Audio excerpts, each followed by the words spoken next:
పూర్వం శిలాదుడు అనే మహర్షి పరమేశ్వరునికి తీవ్రమైన తపస్సు చేశాడు. ఎన్నో సంవత్సరాల తర్వాత శివుడు ప్రత్యక్షమై వరం కోరుకో అన్నాడట. దానితో శిలాదుడు తనకి సంతానం ప్రసాదించమని వేడుకొన్నాడు. శివుడి వరంతో శిలాదుడికి నందీశ్వరుడు, పార్వతుడు అని కుమారులు జన్మించారు. వారిలో నందీశ్వరుడు శివుణ్ణి ధ్యానించి ఎల్లప్పుడూ శివుణ్ణి చూస్తూనే ఉంటూ ఆయనకి సేవ చేసుకోవాలి అని, పరమేశ్వరుని వాహనం లాగా ఉండాలని వరం ప్రసాదించమని అడిగాడు. ప్రతి శివాలయంలో నంది పరమేశ్వరుని చూస్తూ ఉండటానికి, శివుడి వాహనం నంది అవటానికి ఇదే కారణం. ఇదే విధంగా పార్వతుడు కూడా పరమేశ్వరుని కోసం ఘోరమైన తపస్సు చేశాడట.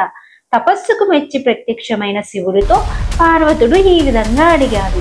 నన్ను పర్వతంగా మార్చి నా మీద నువ్వు ఉండు అని అడిగాడట.